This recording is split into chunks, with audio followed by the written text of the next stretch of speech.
Throughout the history of Hyrule, there has been a number of important relics seen in each story, from minor relics such as the medallions that grant Link certain abilities in A Link to the Past, to major relics such as the Master Sword and Lens of Truth. The series has seen its fair share of historic items that earn the title of being a relic. However, one of the most valuable and important relics seemingly just went missing. That relic being the Ocarina of Time. This relic played a vital role in both Ocarina of Time and Majora's Mask, but after those adventures, it just vanished from the series, which is incredibly odd if you ask me, considering how important an item it is. Surely Link didn't just lose the Ocarina of Time. That would be like losing the Master Sword. It's just not likely. Rather, I think something or someone is behind the disappearance of the treasured magical ocarina, and in today's video we are going to delve right into what I believe happened to the relic that breaks the rules of time. Be sure to go grab yourself a snack or drink and let's get into the mystery of what happened to the Ocarina of Time.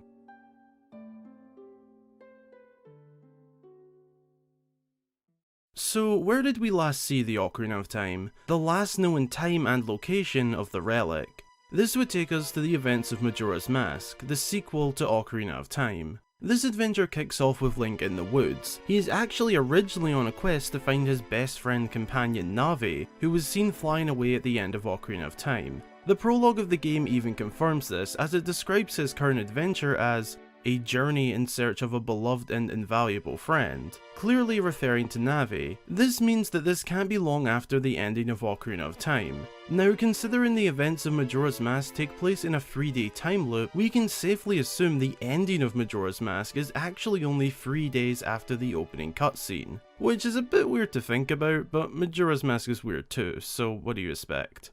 At the end of Majora's Mask, we see Link riding off on Epona, presumably to resume his quest to find Navi.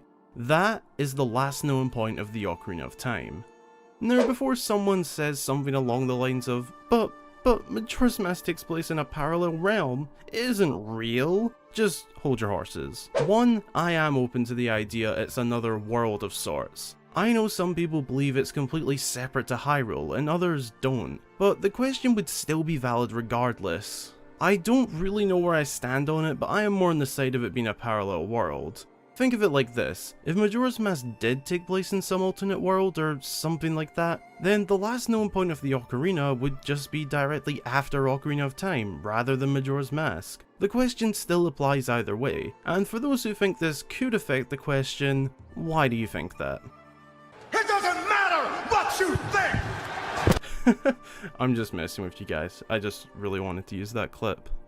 Anyway, getting back on track. What could have happened to the Ocarina of Time following Link riding off into the distance? Ending off at Ocarina of Time or Majora's Mask regardless, let's just say Link riding off into the distance, as he would be doing that at the end of either game anyway.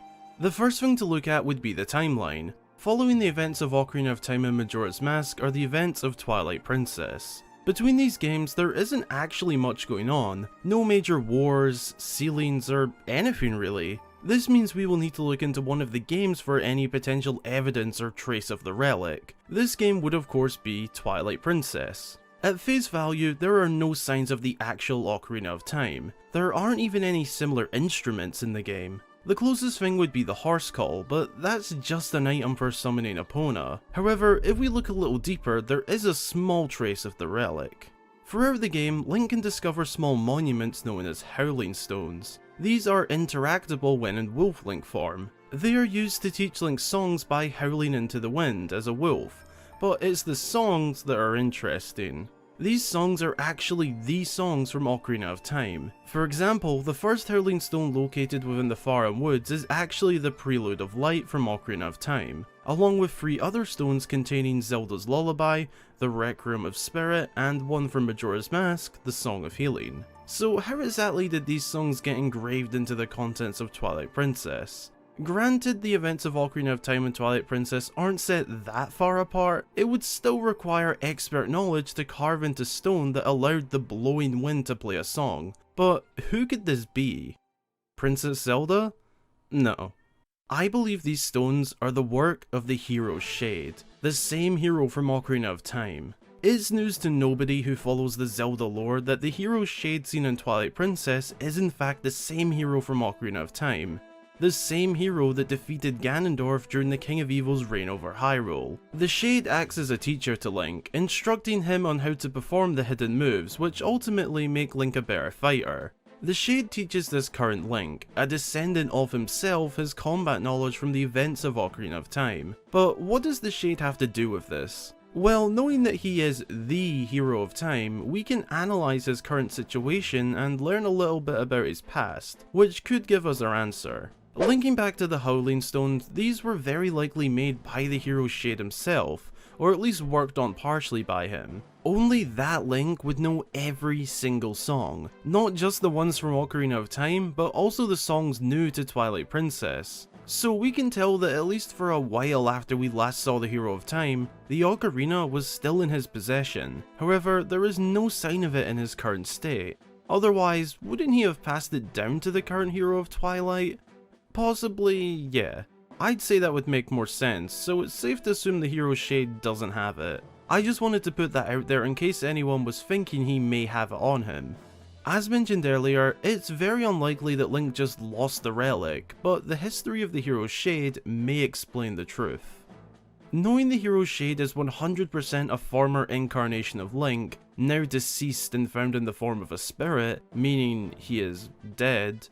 Well, no shit, look at him. But how did he fall? Surely if he fell from glory naturally due to old age or something along those lines, his belongings and obtained relics would be retrieved and stored for the next incarnation of the hero. But this hero didn't gracefully fall.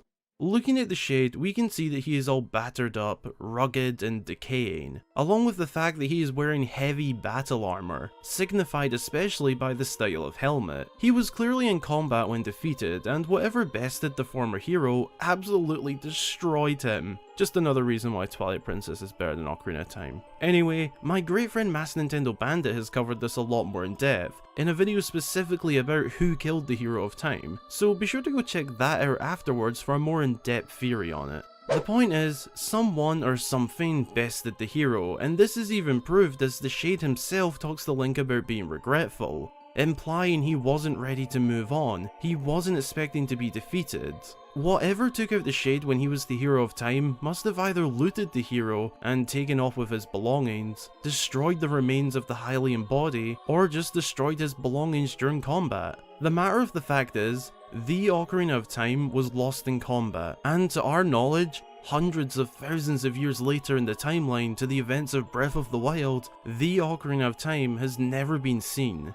That's my theory on it. The Ocarina of Time was lost in combat when the Hero of Time was taken by surprise and knocked down from his throne. One of, if not the most powerful and valuable relics in the entire Zelda series is lost, and likely never to be recovered.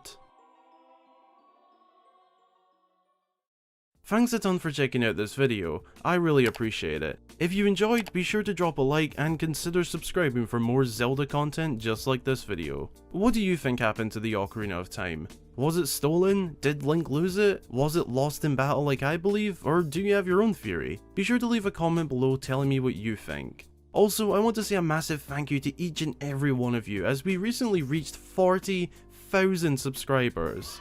That's mad to me and still settling in. Thank you all so much for your love and support to the channel. I'm gonna sound like every YouTuber ever, but it's so true. I never would have imagined reaching 40,000 individual subscribers back when I started in 2016 on an old slow laptop making what was essentially slideshows with awful commentary. But hey, gotta start somewhere. I'm currently working on merch for the channel along with channel memberships to go alongside Patreon, so keep an eye out for those launching. Huge thanks to all of my Patreon supporters for your amazing support. If you'd like to become one of my patrons and get your name featured at the end of all of my videos and more, then head over to my page through the card in the top right or link in the description. Again, thanks for watching, and until the next time, I've been Hyrule Gamer.